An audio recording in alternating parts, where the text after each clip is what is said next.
Major General Albert Stubblebine spent 32 years of his life serving the US military. At the end of his career, he was in charge of the military's entire strategic intelligence around the world. The following interview follows the process General Stubblebine underwent as he realized and was able to prove that what had hit the Pentagon was not an aeroplane. This is his story. I'm Major General Albert Newton Stubblebine III, U.S. Army retired. And I spent 32 years in the military. And ended up as a Major General. And my last assignment, I was responsible for all of the Army's strategic intelligence forces around the world. I got sent to Korea early in my life, and I'd been there about a week. And my boss, who was a full colonel, said, report to the SINC.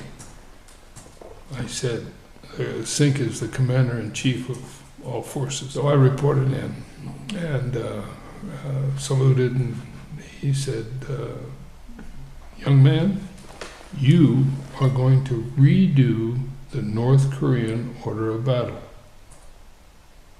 Order of battle. Order of battle? I didn't have a clue what that meant. Not a clue. So we went down the same walkway that goes to the mess hall that I'd pass this Quonset hut every time I'd gone to meal. And he unlocks the door, we go in, he said, go over there and take a look. Okay. Walked over and took a look, and I said, holy smokes, because what was there was SR-71 photography. Now, for those who are not familiar, the SR-71 was an early, very high altitude reconnaissance plane. And it was taking photographs anywhere where they needed high altitude photography. I looked at this, wow, because I process my information visually. I'm a very high visual. I'm a visual kino, which is a visual that I process my information by, but I test it kinesthetically by feeling. But I'm primarily a visual. You can see the entire structure of what the North Korean Army had created on the other side of the mountain. The net result was that I did put the North Korean order of battle in perspective, presented it to the SINC before I left, and it became his tool for making decisions of where he placed his troops, what he did, how he organized for whatever was coming. Fortunately, nothing ever happened.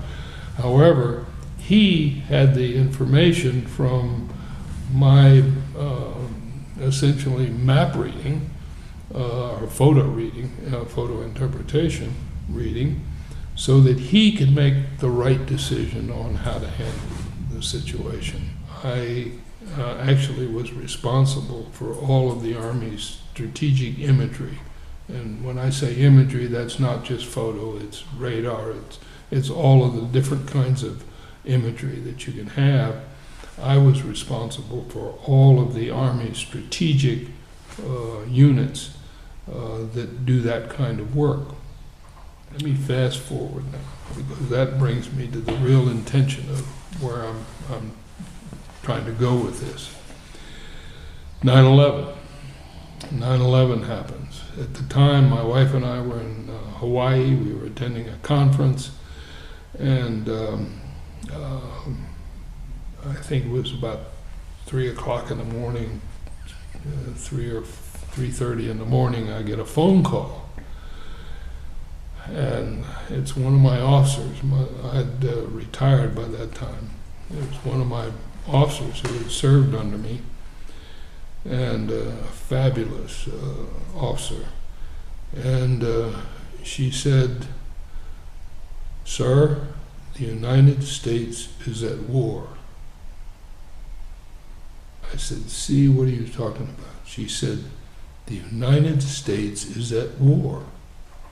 I said, come on, see, what have you been drinking? She said, listen to me. Go turn on the television. The United States is at war. I said, I still didn't believe. I go turn on the television. Bingo, I see the towers coming down. I said, oh, that's a joke. I switched channels, towers going down. I switched channels, towers going down. I said, oh my God. So I thanked her for the information. I turned to Rima and I said, you watch. I guarantee you right now that the information about that attack was in the system and somebody missed it. Very important. The information was there to know that that attack was coming, and somebody didn't see the signals. And that's from my own personal intelligence background. All of my experience after that in the intelligence world tells me that when something that big goes by, somebody missed the information. So I was a believer, absolute believer, that the attack was a terrorist attack, that it was all done by other forces. And after that periods, my wife began to put pieces together, and she said, I don't think that attack was done by the enemy, the terrorists that you indicated. I said, you're wrong. She said, I don't believe it. I said, you're wrong. And so she began to find bits and pieces of information, and she would present them to me, and I said, no, not my government. My government would not tell a lie like that.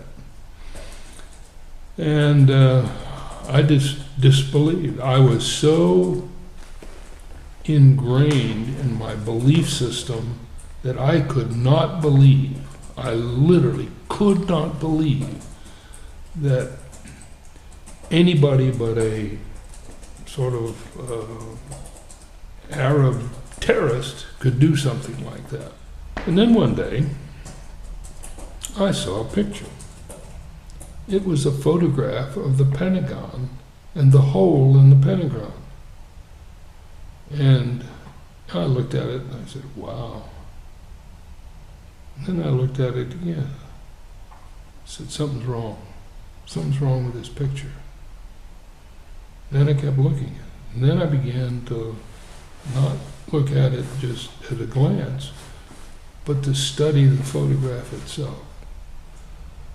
What's wrong with this picture? Why is your belly saying, my kinesthetic aspect of my processing system saying something wrong with that picture? Well, there was something wrong.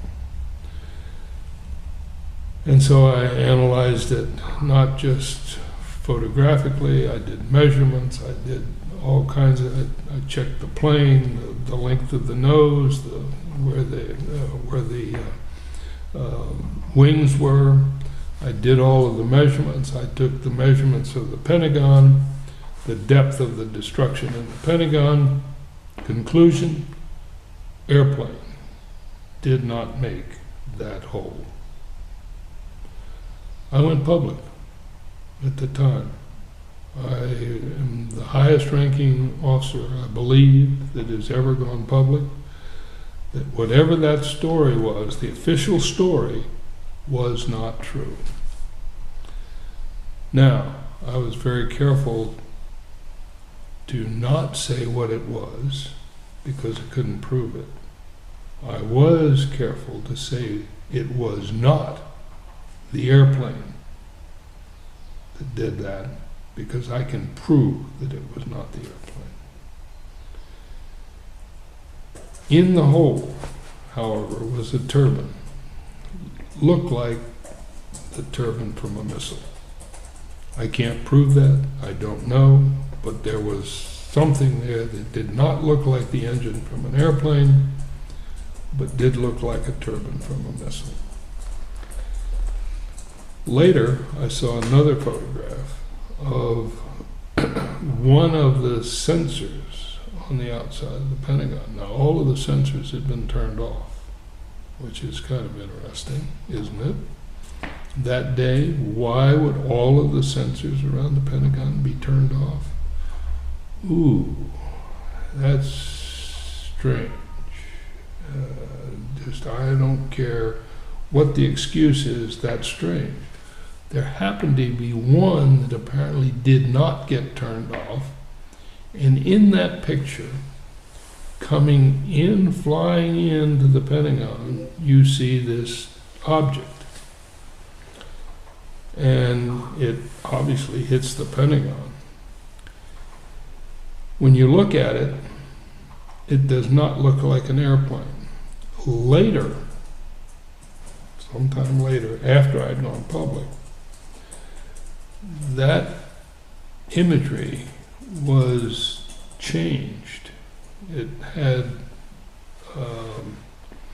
it got a new suit around it that now looked like an airplane.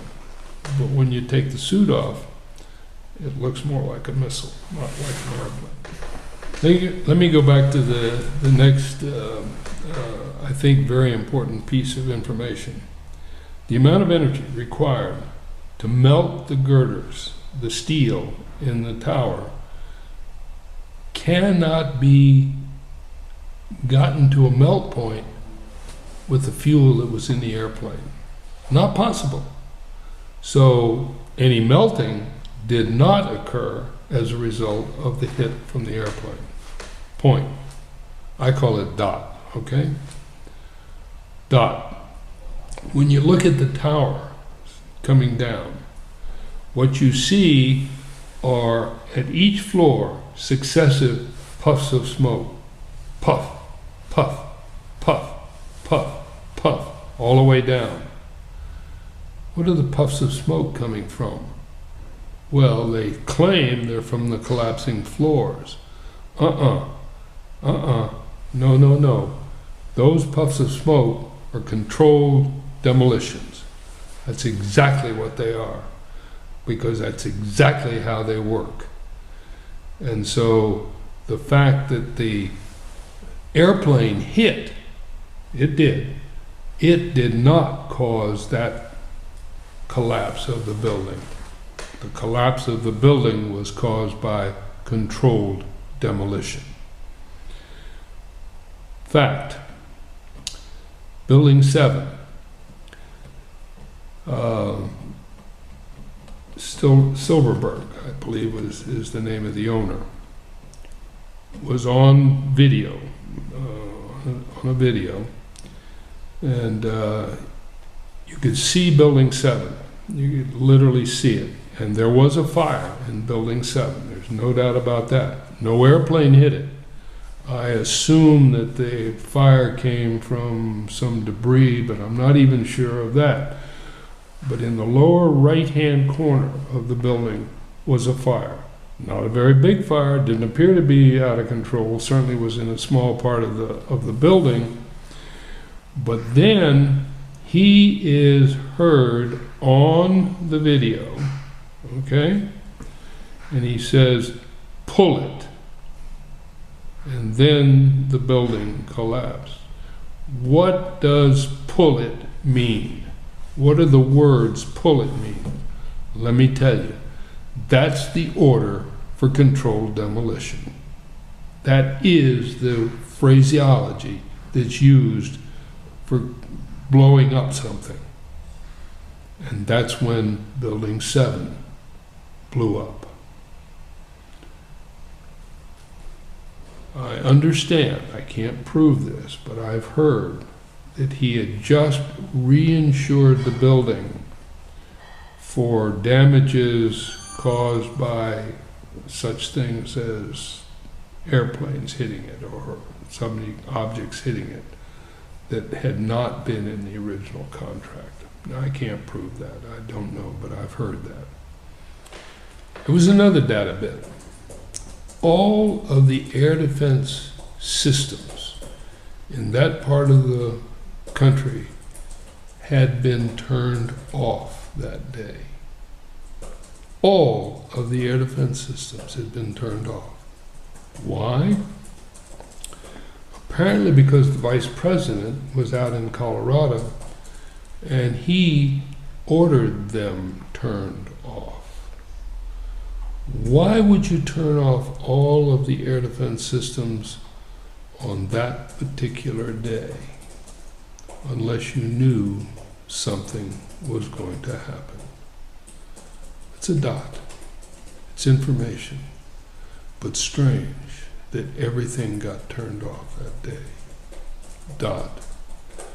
There was an exercise that was designed for the air defense systems that was an attack on the towers by airplanes.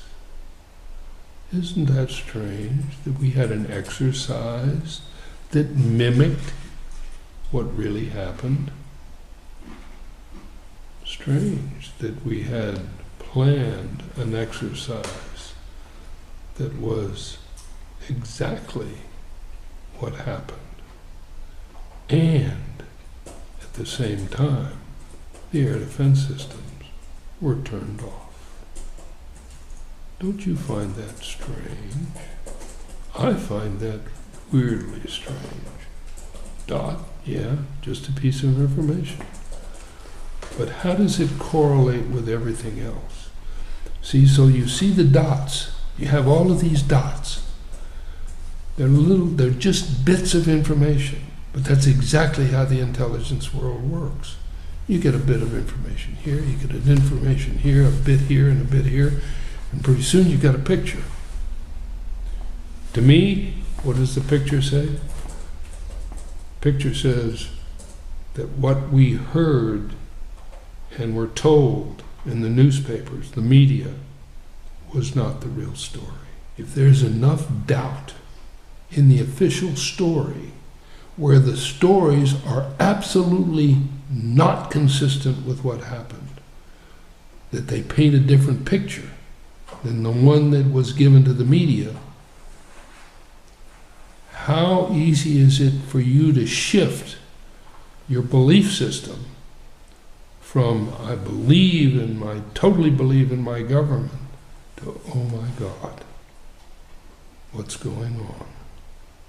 And that's exactly where I went in all of this. Because my belief system so strong from age 5 when I can remember standing on the parade ground at attention without anybody telling me to do that at West Point. I did it because I wanted to do it, because I believed. And then going to the military academy, serving, defending. The real story was, or I have a question, I guess. The real story to me is, who was the real enemy?